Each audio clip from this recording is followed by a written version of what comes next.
Welcome into the Illini Inquirer Podcast. It is Jeremy Werner and Joey Wagner. We're a little overdue for this, but we knew Illinois football was on a recruiting roll. We had a busy week.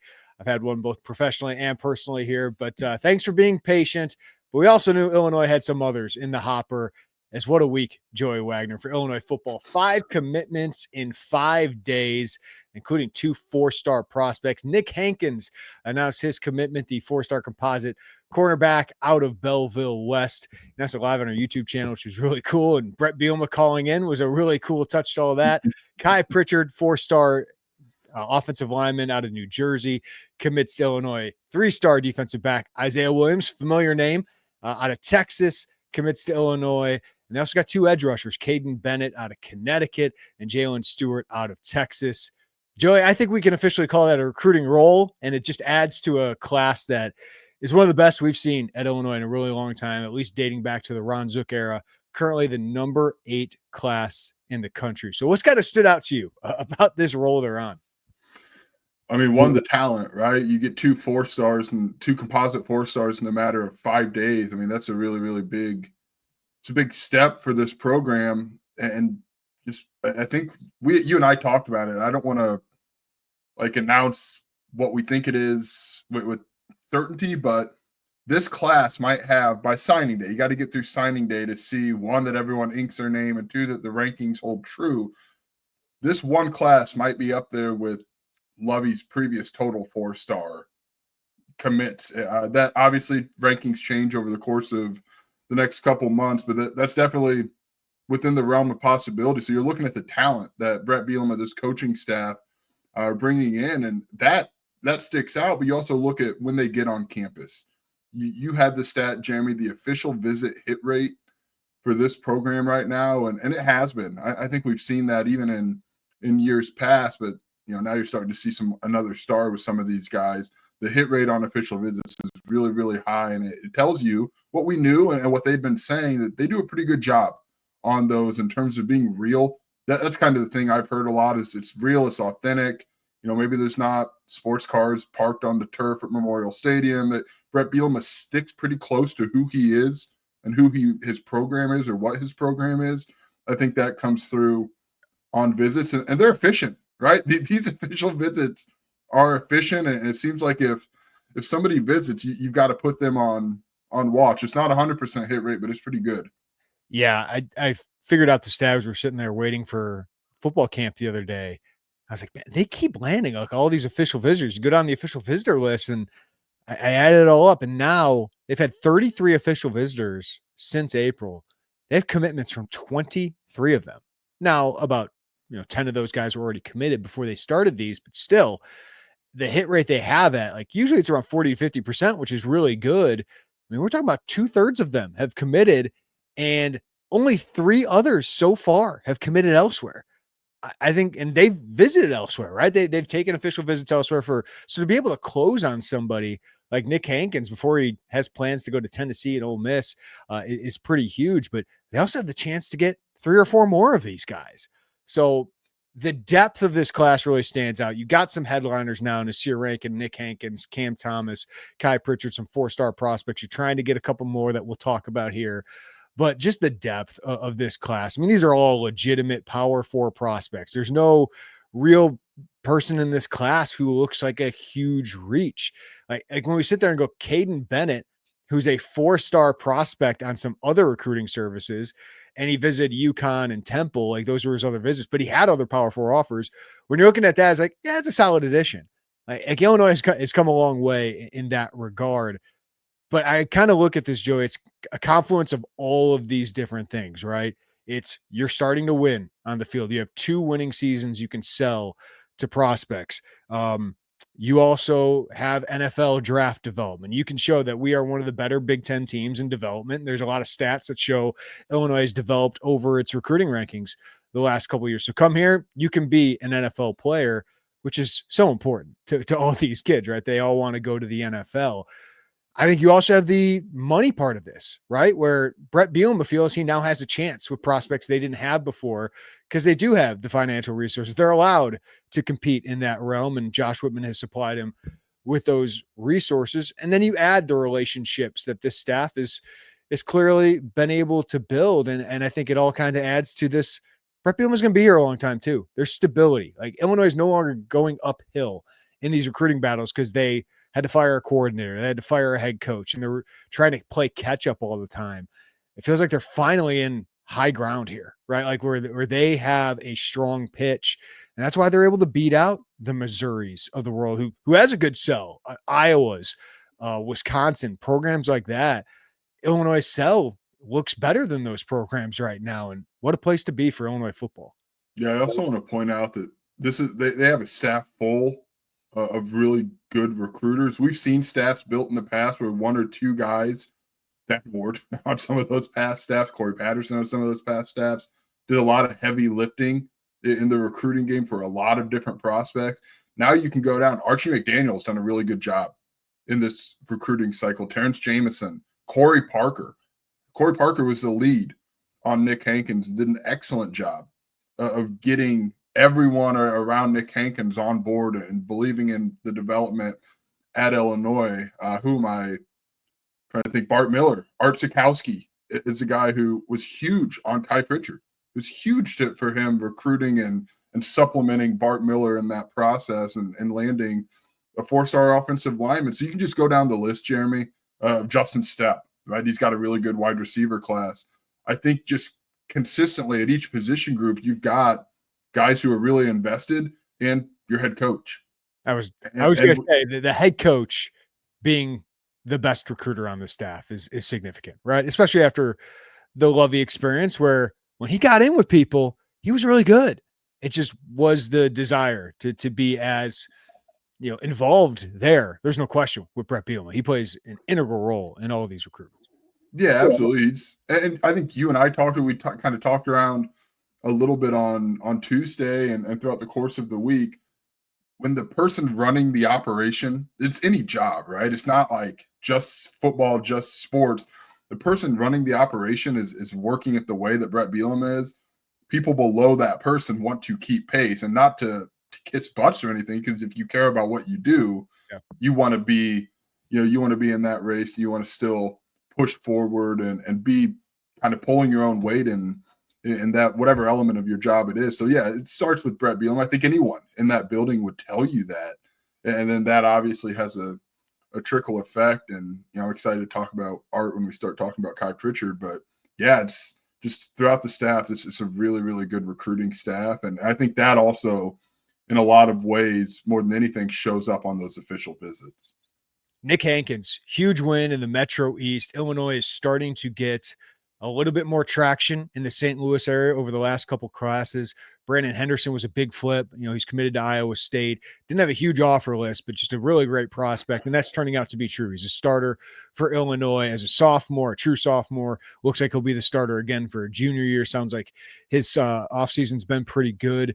Then JoJo Hayden was a nice addition to help you get in back to East St. Louis. And then you had a guy like Carson Boyd last class, who's an O'Fallon native, played at Cardinal Ritter, significant ad out of the St. Louis area. But this one feels as big as any of them. I mean, Brandon and Carson are really good prospects, and JoJo's going to make an impact. But this feels like as big a one, especially when you're going head-to-head against St. Louis, or against Missouri, that has such a pull in the St. Louis area. And Elijah Drinkwitz, no matter what you think of him, 10 win seasons each of the last 2 years, recruits really well. And to beat them head-to-head right before you're starting to play them, Joey, significant for a prospect at 6 foot, 190. He's got the physicality of a Big Ten player already, has the size of a Big Ten player already, and just a dynamic athlete. Just a significant win in the southern part of the state. Yeah, I'd also like to even add, you can add Melvin Priestley out of the portal in that mix there. But yeah, getting Nick Hankins. Illinois had success in the Metro East before. You've seen that. Isaiah Williams, the players you mentioned, those guys all come to mind. Even getting Reggie Love, getting James Frenchie, Keith Randolph at the time. Those were big wins, but that is still a really tough area to get into and to keep a foothold for the top talent in the Metro East. And you can extend that into St. Louis. I mean, especially in St. Louis, most high schools have a lot of Mizzou stuff around, right? And a lot of Mizzou grads, former athletes, whatever, go back and coach in the St. Louis area. So anytime you can get a recruit out of that Metro East, out of that St. Louis area, that's a big deal, because that is very much, kind of flirting with SEC country there. So this is a huge win for Illinois. And Corey Parker deserves a ton of credit.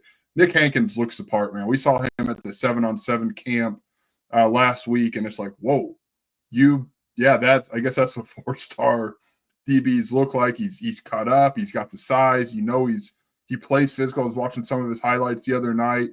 His wide receiver, he does play wide receiver at Belleville. He's obviously playing DB at Illinois. The first highlight's him just knocking a guy and blocking a guy, a few yards back. He plays physically, obviously defensively. He's got a good ball sense. He's a ball hawk. There's a ton of interceptions in that tape. That's a really good cornerback, and one that Illinois should be rightly fired up about getting him, because you pair him with Almarian Thomas, and now I really like that, the physicality, the tenacity that Illinois wants in that secondary, the willingness to tackle, guys who they know will be, both cover and play in the run. Hankins fits that bill, and he looks really, really good. That's up there for Brett Bielema recruiting wins during his tenure. I don't, there's been some good ones that you could put in that conversation, but Nick Hankins, just given what he brings, he's very much, I think he's up in that top tier for wins so far. Yeah, and personally, it's just like, I thought Illinois should have won this one. Like that's how I kind of felt, because you got Devin Witherspoon to sell. You have Quinyon Mitchell with Corey Parker to sell. These are the battles I think Illinois should win at that position in particular, because outside of maybe Georgia, Alabama, and Penn State, like, I don't know if there's a better sell in the country, and I could argue in favor of Illinois for some of those, just because of the heights that Devin Witherspoon and Quinyon Mitchell have already been at, and that's not even counting Quan Martin, who played some cornerback and nickel, and obviously Xavier Scott with what he's doing. So they should win these kind of battles, but it's nice to do it. It's beat SEC programs for kids like this. The St. Louis area is significant. Well, what is the significance for you, Joey, of them landing 4-star offensive lineman Kai Pritchard out in New Jersey? What did you think of that addition? We've been kind of waiting for that 4-star on the offensive line. I know AJ Dennis had a cup of coffee in Champaign before going back home to Michigan State. But you think about Brett Bielema, you think about Bart Miller and offensive lines, right? I know you talked to a quarterback who said, hey, they told me they're always going to have an offensive line, and they've done well. In JUCO, you can go to Isaiah Adams, you can go to Zy Chrysler in the portal with J.C. Davis, with Melvin Priestley, Josh Geske, Josh Kreutz, both guys that they inherited in that first recruiting class from Lovie Smith, and those two are starters. I mean, those guys have been developed well. But this is a really big get for Bart Miller and for Illinois, for Art Sikowski, who played a big role in getting Kai Pritchard. He's talented. He's a really talented kid, and a guy who that was kind of what you thought you were going to see a little bit more of to this point. And I'm not trying to belittle any previous offensive line commitments, because I think there's some really talented players that this coaching staff has recruited on the offensive line. Brandon Henderson, as you mentioned, I think TJ McMillan is going to be a guy next season. Zafir Stewart, Eddie Turk, go down the line. But this one buzzes a little bit more, right? To get a 4-star guy off the East Coast and bring him in here. And now we'll see. We'll see where that goes. Looks like a guy who's probably a guard, could play right tackle. We don't expect him, Jeremy, to be a left tackle. But yeah, it comes in with a lot of talent, and it's a good win for Bart Miller. Yeah, it's not like Illinois hasn't landed some good prospects on the offensive line, but just given the sell they have of Brett Bielema's history, of what Bart Miller has done. I know it's been some ups and downs, but there's been some really good development stories. Like Kreutz and Geske are phenomenal development stories. Like, so is Chrysler. Yeah, Chrysler's a great development story. Isaiah Adams becomes a 3rd-round draft pick, right? Like, there's some J.C. Davis and Melvin Priestley. Like, Davis was a pretty, no doubt, transfer. He was a 4-star transfer, but Priestley's a hell of a find, and developing him into a potential NFL prospect is really impressive. But 2022, that class, all those guys are out. All those offensive linemen. It was COVID. I understand you were just getting ready, but none of those guys worked out. 2023, you got Henderson and McMillan that I think can be starters at Illinois. 2024, we'll see. Zafir Stewart last year was a really good addition, but you're still trying to get development. Brandon Hansen should be a guy I mentioned there. Brendan Hansen, 2025. I thought 2025 was a pretty good class for them, but 2024 felt like there was just more like, developmental guys, and they kind of had to do that at the end of last year's class as well. And it just felt like, man, the South feels better than this. So for it to resonate with Landon Von Segren, who's a good addition out of Nebraska, Casey Tolman was a big win for Illinois, and they played everything right in that recruitment. He's got a really high ceiling, but then to follow it up with this, right? Because you lose 0-4 to Northwestern. It's like, what's that about? And then Micah Smith obviously goes to UCLA, and we'll see with them. But this was a nice win. It just felt like, okay, the sell is resonating a little bit because it should. So yeah, it's nice because you have a high standard on the offensive line for Brett Bielema, and you should be landing prospects like this. So for me, it was really encouraging. Yeah, all those things. And again, I know I mentioned it twice now, but shout out to Art Sikowski, who really did have a heavy hand in this. And I think every recruiting class, Jeremy, you start to see more and more why Illinois wants to keep Art around for as long as they can possibly keep him around. And they've empowered him in the way that they've empowered him, and they've given him the responsibility, the money that comes with it. There's a rocket strapped to Art Sikowski's back, and it's just how long do you keep that in Champaign, because he's done a really good job. And obviously quarterback recruiting, all the quarterbacks you talk to mention Art, and we know he was really involved with Pritchard as well. Yeah, and I'll mention it here. We can focus on this another day, but Barry Lunny Jr., if they have a good year, is going to be a head coaching candidate for someone. I don't think Art Sikowski is the next offensive coordinator at Illinois if Lunny leaves in the next year, but Illinois is paying him like an offensive coordinator at the FCS level already, right? He's 25 years old, making $200,000 this year. They want to keep him around, and he is a priority for them. So it is clear that they think he's a star, and he wants to keep him around. Brett Bielema does.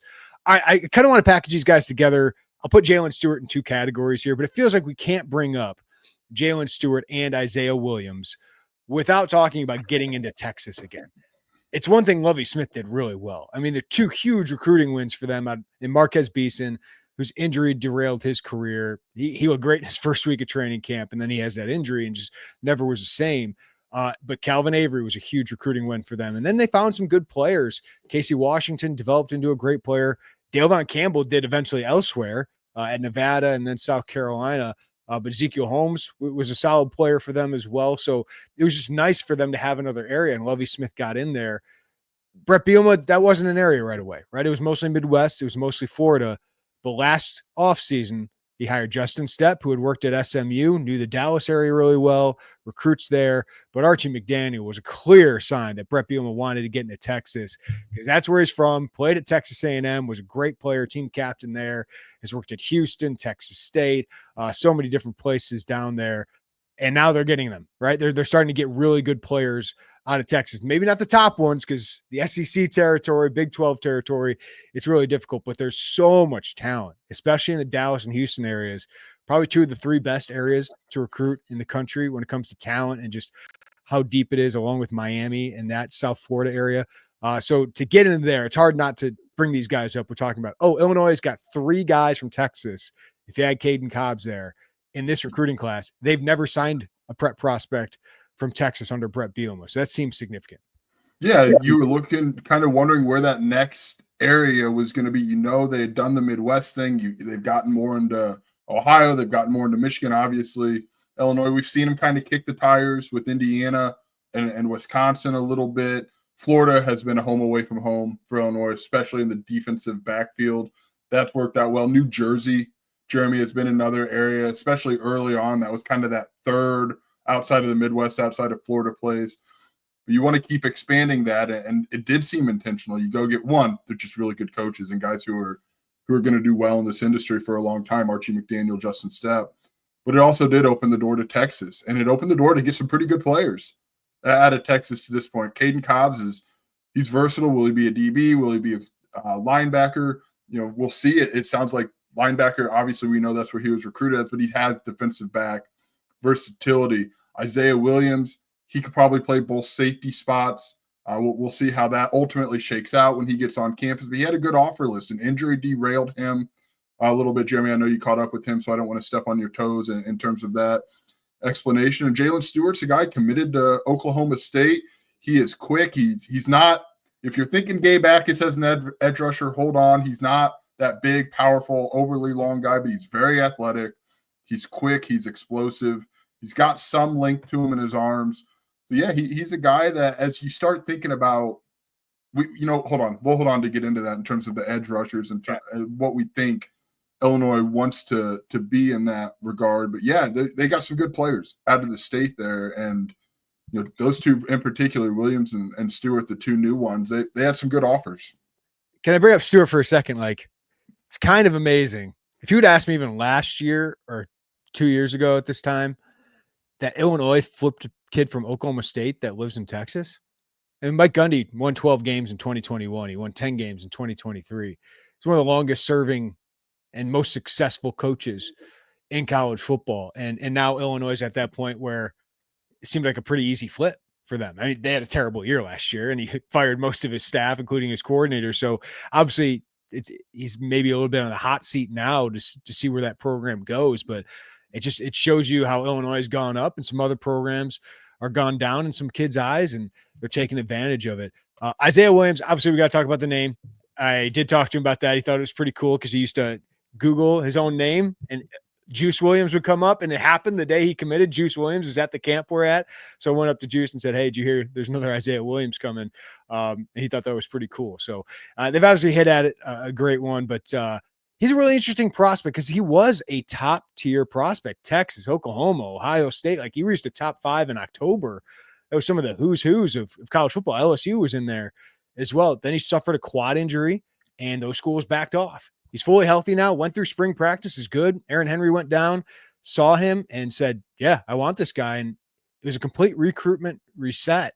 And Aaron Henry just made him a top priority. He visited Oregon State, visited Illinois, had set up a visit to Utah, loved Illinois, loved the opportunity. And I just think having a school believe in him as much as Aaron Henry and Illinois did made a huge impact in this. And yeah, he's an interesting prospect because he's got some versatility.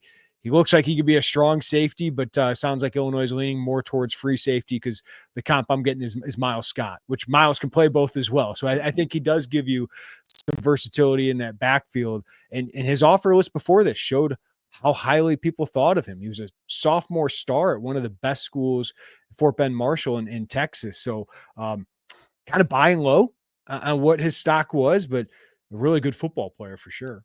Yeah, he is. He's a good football player. And I think to your point, that's one of the things Aaron Henry is really good at is cultivating belief and getting people to feel his belief in him. And yeah, when your recruitment goes from what it was for Isaiah Williams and then you kind of reset a little bit after an injury, I would imagine that does feel pretty good to have somebody, a coordinator, no less, really believe and see what you can do and think that you can fit in what's been a pretty good safety development at Illinois, whether that be with Ryan Walters, which was obviously very good, or now with Aaron Henry, which has been very good. We think Matthew Bailey is kind of that next offseason NIL guy, right? That, draft decision next year in terms of getting some money from a lot more money from Illinois to stick around. Miles Scott, former wide receiver. We've talked about his road at length, but that's a good development cell there. And when you have a guy who's kind of orchestrated that or been at the head of that, really believe in you, I would think that does resonate in a really big way.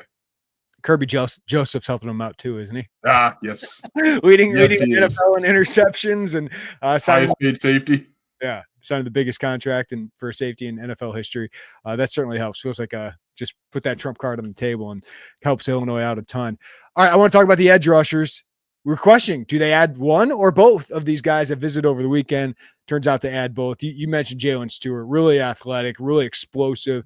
He's not that big, 6'1.5". He measured in at a recent camp, 230 pounds. He has great play strength, though. So I do think he's got the ability to set the edge, but certainly a great athlete that gives him some versatility. And then Kayden Bennett, again, the length isn't the best, but what I find interesting here is not only they added both, Joey, but these are different than Jacob Alexander and Kingston Shaw, who are more the Gabe Akis type, big, strong, Alec Bryant types, right? That big, strong, can set the edge, could be really good against the run, could potentially, you can see those guys adding weight and being basically defensive linemen, right? The NFL might like them as really defensive ends in a 4-3 scheme. These guys feel more to me like JoJo Hayden, like Daniel Brown, like even a Kenena Odeluga, where the versatility is really interesting. And I think Illinois is going to play a lot of that moving forward. I think you're going to see a lot of those guys coming in and out of the lineup. You saw it late in the season last year. So I think these are two additions I think give Illinois more multiplicity, versatility in their defense to kind of play based on down and distance and put guys in positions to succeed. So I thought this was the biggest need in the class of 2026 coming into it was edge rusher because of everything they lose, Gabe Akis, Leon Lowry, and Alec Bryant, but also because they only added one last year and Eric Gale. So I thought they needed to add at least three. They really addressed this position with 4 edge rushers in this class. Yeah, I also think back, maybe you remember this. I can't remember the year, but there was a game that they did not have a lot of rotation. I think it was edge rusher. It may have been defensive line. And Brett Bielema post game, do you remember this? He kind of mentioned that I think it was Gabe and Seth Coleman played a lot of snaps, or maybe it was even before that with Owen Carney and Seth Coleman. I think that's the position you do want to make sure you're not taking Gabe off the field any more than you absolutely need to, but a rotation there is important to get the most out of those guys at a position that can really change the game and flip the script. And we've seen sub packages be an outlet to that rotation, and whether that be JoJo Hayden, Kaneno DeLuga, Daniel Brown, who we expect to see more of this year, Stewart and Bennett, beyond being the Fox outside linebackers in this, do help you, to your point, with that sub package, that multiplicity. And I think you are going to see, that's one of the big things we've talked about a lot is what do the sub packages look like? How much does Illinois go to them? How do they construct them? I think these two guys fit into that really well when they get here, get on campus, get with Tank Wright, and find themselves in the rotation. Yeah, because Illinois has that 3-down defense, right, where they're 3-down linemen, but also those 2 edge rushers. Like that's kind of their base defense. But we saw some 3-3-5 late in the year last year, and including the bowl game, that they were really able to bottle Lenore Sellers up. And, as teams figured out the defense in 2023, Illinois made some adjustments last year that I thought were really smart schematically. And Aaron Henry and his staff should get a lot of credit for that. I know Archie McDaniel plays a role. Terrence Jameson plays a role. So kudos to those guys for making some of those adjustments. And now they're recruiting to it. I also think, Joey, it speaks a little bit to expanded rosters. This is going to be a huge class. There's going to be a huge class. It was always going to be closer to 25 for me. But I think when you go to 105 and you can spend scholarships all the way up to there, I think it speaks to now we can add some players that, might have been limited in how many guys we could take at this level. Sadly, the walk-on aspect of this is mostly going to be gone, but maybe you can go add another piece like this. So that's an interesting part of this too. Yeah, absolutely. And Illinois has shown in the past that they're very rarely, quote unquote, full. If there's someone they want, we've talked about this before. We talked about it with Owen Cabell. They are going to find a way to get the guys that they want in their roster, in their class, in that class. And we didn't know how that was going to shape up with Jaylen Stewart and Kayden Bennett. And Bennett's the guy who got on campus in the spring, liked it. I would imagine he was probably ready to jump on board even before the OV. The OV just kind of felt like the last step in getting him. But yeah, when they flipped Stewart, you and I were like, what's this going to look like here? Are they taking a total of 4 edge rushers in this class? And the answer is yes, because they like the 4 edge rushers in the class that were ready to jump on board. So that's been a theme we've seen as they've built these classes, is find a way to make it work. We talked about that the last pod, and saw it again over the weekend. Yeah, and we were kind of fascinated to find out what Trent Harris is as a recruiter. Kayden Bennett is his first, where he gets the primary credit for this. He kind of led this recruitment. Alex Panos played a role in this as well, but it'll be interesting to see Trent Harris and his recruiting profile, how it moves forward. But he obviously liked really Kayden Bennett a lot here in this class. So just be interesting to follow that moving forward. All right, Joey. So what's next? It's a narrow list, right? At least at this point for the rest of the summer. But of course, we saw 2 4-star tight ends hanging out together. They had a workout with Michael Clayton, the quarterback, and wide receiver Nasir Rankin on Wednesday. But Mack Sutter and J.C. Anderson were both on campus on Wednesday. They're both making decisions soon. Mack Sutter on Thursday, June 26th. J.C. Anderson on July 1st. What do you think going in? Because the goal is to add at least one of these players, but to see him on campus was a positive. You caught up with J.C. Anderson last week. I caught up with Mack Sutter this week. It feels like Illinois is kind of in a toss-up with both those guys right now. Yeah, what do you think? I don't know. Like, I know that's not a good answer, but I don't know at this point. And Mack Sutter, we talked last week, Jeremy, that Illinois was probably further in this than we said on this pod, than we've said in our reporting over the course of the last 8 months. I didn't think Illinois was this far in this recruitment with Mack Sutter. It is very clear to me right now that they are. I don't know if they're going to land Mack Sutter. I don't know if Mack Sutter knows if Illinois is going to land Mack Sutter, but they are very much in this fight. Robbie Disher is very much in this fight and keeping Illinois at the top of mind for Mack Sutter. He's got the visit to Alabama. That's been a place that you and I have thought for a majority of this recruitment that was probably going to be the front runner. But here's Illinois sticking around. We'll see what happens after this weekend. I don't know. Like, I wish I had some better answer. I don't know. Like that, I didn't think we'd be talking about him. Yeah, right now, to be honest with you. To your point, I don't know if anybody in this recruitment knows right now with Mack Sutter. I could tell you from a national perspective, people have thought Alabama, even other schools, kind of came into this official visit season as the leader.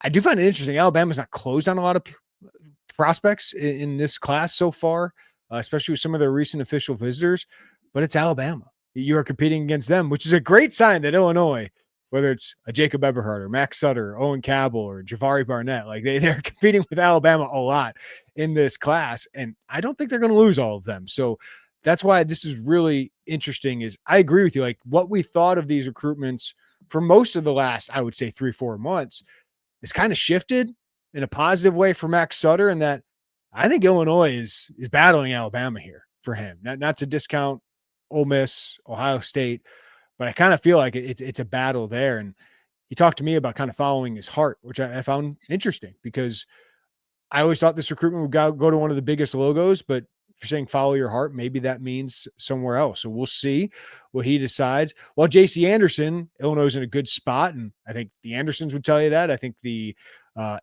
Illinois side and everybody else would have said Illinois was in a pretty good spot in the previous months, but then he goes and visits elsewhere. And Auburn is certainly a big suitor here, but he visits Illinois, right? He keeps coming back. He came back to Illinois for another visit. So I think it's kind of been a roller coaster of recruitment where there's been leaders at different times. And I just think Illinois, what I do know, I think Illinois is in the top 2 for both these guys. Now it's about landing one. And I don't know about landing both. I haven't even really thought of that, Joey, but land one and Illinois would be very happy because it's just a different level of tight end, a different kind of tight end than they have had. Like we were standing next to these guys. They're both 6'5 plus. They're really good athletes. I think Mack Sutter's a more developed football player at this point, but JC Anderson's ceiling is incredibly high. They're both getting thicker. They both have NFL potential. So to get either of these guys would be a massive win for Illinois. And we'll find out in the next week with Sutter and then the next 2 weeks with Anderson. Yeah, I wish I had a better answer. The Anderson recruitment, as we discussed last week, Jeremy, has gone about how we expected. And I'll just recap it real quick. Sorry for those who have heard it 100 times. A big push in April with the OV. Really set yourself up for a good spot. He told me, it's like, yeah, I didn't forget about that OV, even though it was back in April. And then come June, you've got to just hold on. And you've got to just ride the ride that is high-profile, 4-star national recruitments like JC Anderson has turned into. Illinois, it's very clear to us, is still on that ride. They're still in that mix. Auburn made from the reporting we saw to the Auburn side, they made a splash with JC Anderson on his official visit there. And then we'll see. We will see how that goes. But 2 downstate tight ends are obviously very, very important targets for Illinois. And then again, JC Anderson was back this week. You could chalk up last week to Mount Zion was at the 7-on-7 camp. He plays for Mount Zion. You would make sense for him to be a part of that. But then he comes back for that workout with Sutter, with Rankin, with Michael Clayton. It's like, oh. Which can I say? Genius by Illinois. Yeah. You get your quarterback who's got a cannon of an arm. You get Nas Rankin, who Michael Clayton told me the other day has Florida speed. Like, and we don't see that a lot in the Midwest. Like, he's just so explosive. And it's like, hey, you got some guys you're going to play with. Just a reminder, and that's on top of like the personal relationships they have and kind of are reminded of as you every time you get to campus, whether it's a Pat Ryan or people like that. Just people you've gotten to know so many times over, JC Anderson's visited here, I don't know, 15, 20 times. And then Mack's been here, it feels like 10 times or so. So they've developed those relationships. It's always good to remind them of that heading into these decisions, but to get them with players they would be playing with was really smart. Yeah, it was. And we'll see, man. Those are the two of the three biggest fish still out there on the Illinois board right now. And yeah, I don't know. Anderson, seeing him, I guess we saw him last week. He has really filled out quite a bit over the course of the last 6 months, really, right? And Sutter's huge.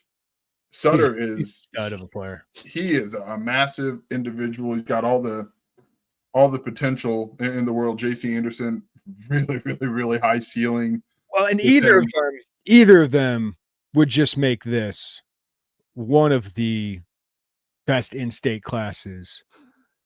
I don't know, since Juice, since Terry Hawthorne and that crew. That was a really good class. Chris James with Naz Rankin's coach. Because you would have the best player in Chicago, one of the best players in Central Illinois, one of the best tight ends in the country with either Sutter or JC Anderson, and the best player out of the Metro East. That'd be not use the pun, but it'd be a pretty big statement, Joey. Yeah, absolutely. And both in terms of the talent you're bringing in to Champaign and the optics, just the way that you've warded off. If you were to get one of those two tight ends, you've warded off some damn good programs to get them, just as you did with Nick Hankins, just as you did with Naz Rankin, just as you did. I mean, you go down the line. King Liggins had good options. I mean, it's not just those four in particular, but yeah. And then plus, you get one of the tight ends, the downstate statement, I guess, Central Illinois statement that you've made. Yeah, I'm with you. That would be the cherry on top of a really, really fine in-state recruiting class. Yeah, and to your point with King Liggins, like adding a Catholic League kid like that. King Liggins, one of the best in the Catholic League, one of the best players in the suburbs, and Tony Belongnai, Casey Toman, downstate kid, right? Like, it just feels like they're hitting all these areas, and it's all a culmination of the 4 years of everything Brett Bielema has built. Now you're trying to take advantage of it and make the most of it, and those two recruitments will be massive. All right, another one we shouldn't overlook, 4-star composite defensive back Jacob Eberhart, Kirkwood, Missouri.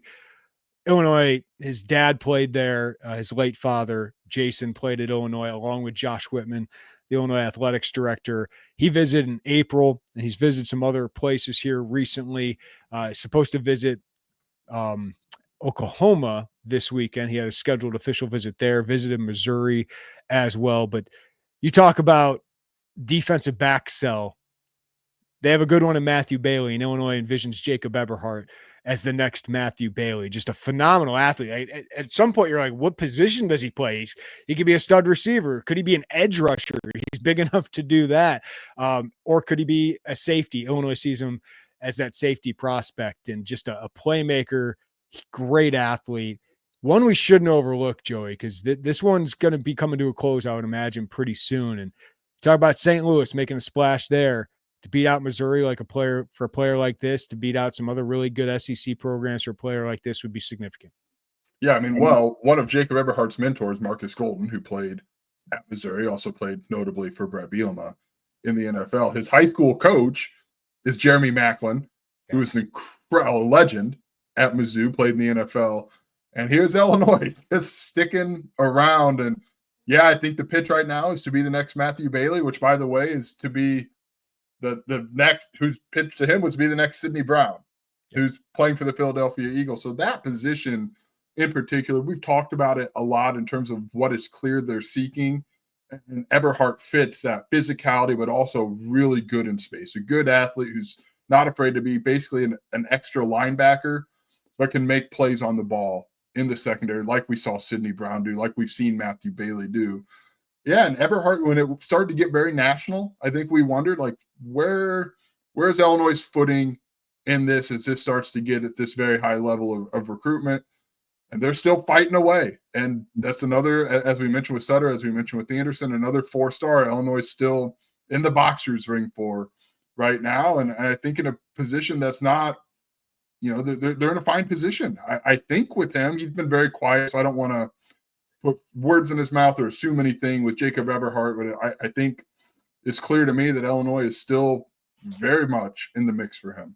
Yeah, I mean, everything I've heard is they're a major player here. So Alabama, he was supposed to visit midweek. I don't know whether that happened or not. He visited Nebraska. They're in this thing as well. So again, the programs we're talking about, Illinois competing with here, Joey, Missouri, Nebraska, Alabama, Oklahoma. Like those are the battles we consistently get in. And like, it's not ridiculous to be like, yeah, Illinois makes sense for him, right? Like just because of their pitch, the stability that they have. So it says a lot. Another Alabama battle. Wide receiver Owen Cabell. Illinois has 3 wide receivers already in this class, but Justin Stepp has been pushing for Cabell out of Nashville, Tennessee. 6'2.5", 6'3", phenomenal speed. Just a guy who could take the top off the defense. And Alabama offered. Illinois started to push him, got him for an official visit. I kind of feel bad for Vanderbilt. Feels like they've fallen a little bit in this recruitment just because these other programs coming in. But he's visiting Alabama this weekend, and if Alabama wants him, I think it's going to be hard for Owen Cabell to say no. But just like with, Illinois has done a really good job recruiting him. I think the relationships are really strong here. But a kid from the South grew up in SEC territory. I think he's always dreamed of playing in the SEC. Could be hard to say no to Alabama, but Illinois has pushed incredibly hard and let him know that they really want him. Yeah, it's clear they really want him. And the thing is, they've got 3 other wide receivers, 3 other good wide receiver commits. Owen Cabell, at this stage of where Illinois' board is and how this class lays out, he's a huge addition if you could get him. But you also look at the other 3 receivers in the class, like, okay, you lose this one to Alabama. All right, like I understand it. And hey, Kenyon Alston, Nas Rankin, Davon Grant are good players. So yeah, I mean, he's a big, fast receiver. Owen Cabell's very, very fast. I mean, that size. Interestingly, it's a good comp from you when we were walking out of the camp. He reminds you a little bit of, I guess, the Barrington 2027 receiver, Austin Coles, caught up with. That's on the website. A little bit of Owen Cabell to his game. Long, fast, tall. Yeah, we'll see where that goes. But another Alabama battle for Illinois. Somewhere at the Mack schools are like, all right, like we don't have to compete with Illinois anymore on the recruiting trail. And Illinois is in these Power 4 battles.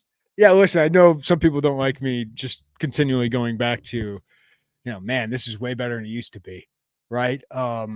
Because you raise the bar and you want more. You want to make college football playoff. So when I talk about, hey, 8 wins wouldn't be a terrible season this year, just because the history of this program, I know some people don't like that because they're like, hey, we should have high expectations. And I totally agree. But just the fact that 5-6 years ago, there were some G5 programs you beat. That was a decent win for Illinois to be able to beat a good G5 program, because that's where Illinois was. Again, it's just worth reminding. Like, you're now battling the Alabamas of the world is just a how far they've come moment. I mean, those are the big ones. Cabell, I would imagine, makes a decision quickly after this official visit. And then I think you sit back and evaluate and see if you have some flip candidates in the fall. I think offensive line, defensive back could be some areas where they could look. Like, could you add another corner that can play nickel, quicker guy, because you got some bigger guys in this class. Maybe you want to add a quicker guy. And then offensive line, I think you'd like to add another one. But you're pretty filling up here, Joey, where to the point where I wrote this morning about what it means with Hankins. Like, you can start pushing for your 2027 guys. And they certainly are doing that at quarterback, but going into the fall, like you can host a bunch of 2027, 2028 guys. Hopefully you win some games and really get to sell them and get some of them on board early, because that's what you have with this momentum. They have 23 commitments on June 20th. We're not even to July.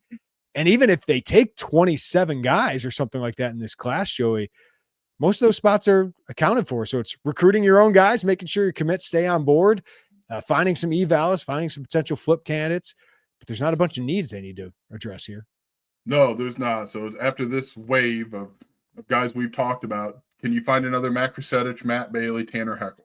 That's, do you scour the maybe the overlooked recruits in the primarily the Midwest is where Illinois has done that. It's the who's the Pat Ryan wild card of this class. I mean, Yeah, they're all Pat Ryan guys that you just mentioned. He always gets one, late in the class, and those three guys were all Pat Ryan kind of led there.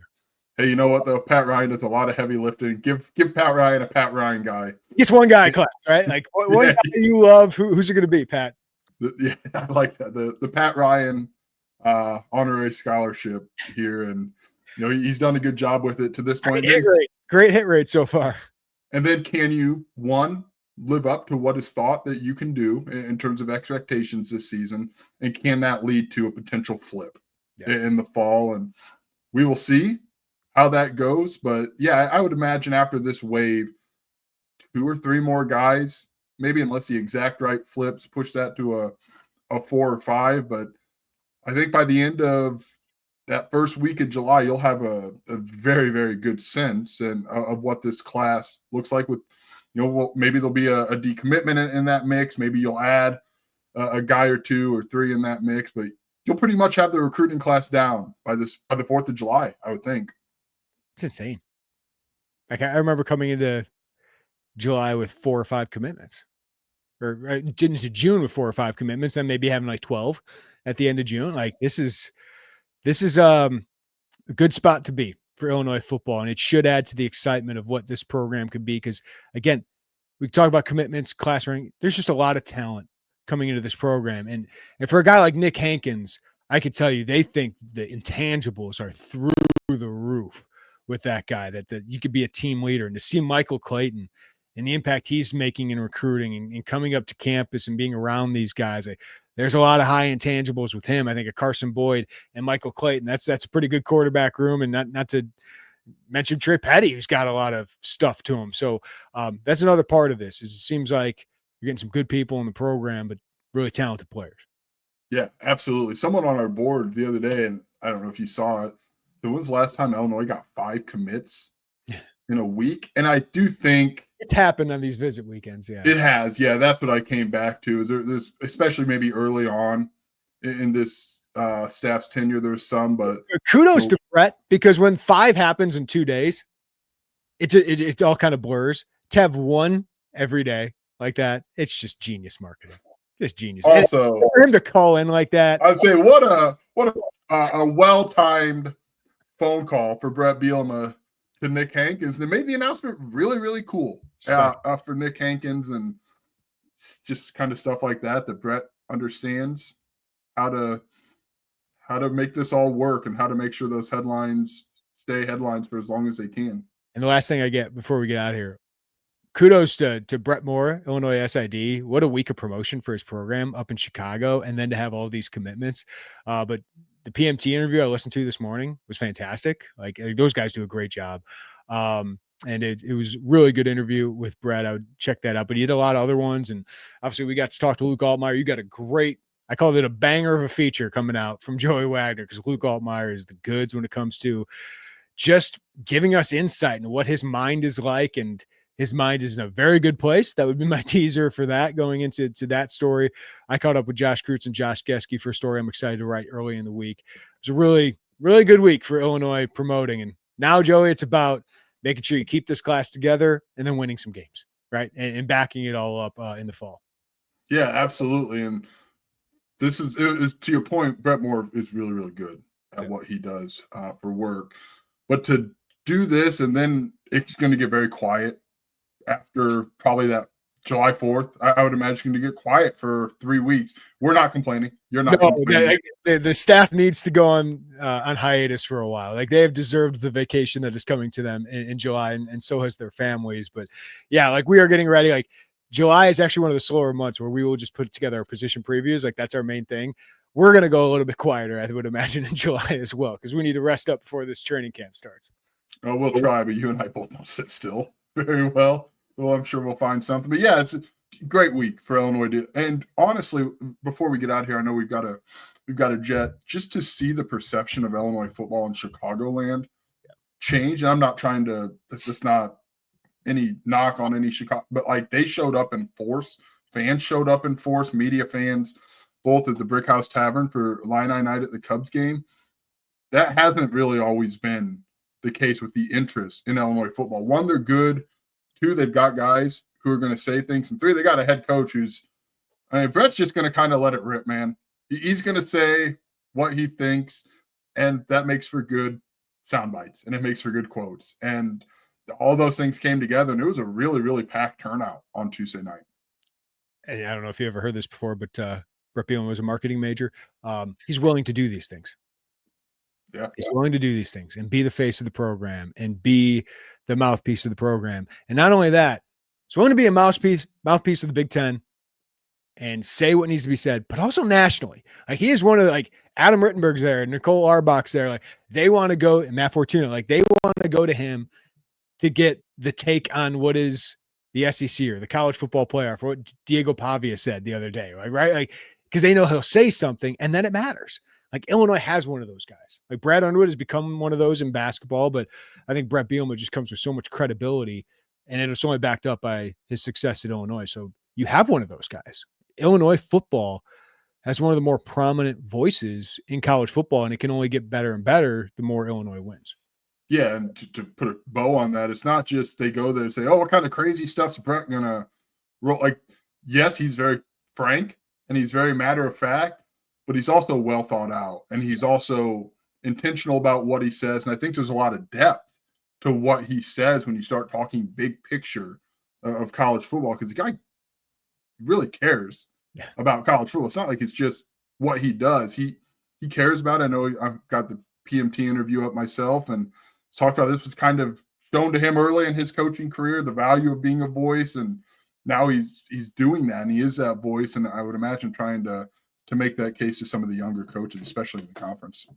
All right, great stuff. If you don't already subscribe to Illini Inquirer, now's the time to do it. 50% off VIP membership through the end of the month. That's more than $60 of savings. We're all over this recruiting stuff. And we got a lot of great content coming up with football and basketball. Derek Piper will be out in Brooklyn for the NBA draft, so I'll have coverage there, catching up with the players and the coaching staff. So be on the lookout for all of that coming up. If you don't subscribe here on our YouTube channel, appreciate you guys all watching, but hit that like button, subscribe to us, and hit the notifications bell before you get out. And of course, if you're just listening on the podcast, we appreciate you guys as well. Follow us, rate us, review us wherever you get your podcasts. But for Joey Wagner, I'm Jeremy Werner. Everybody have a great day. Take care of each other. We'll talk to you next time on the Illini Inquirer Podcast.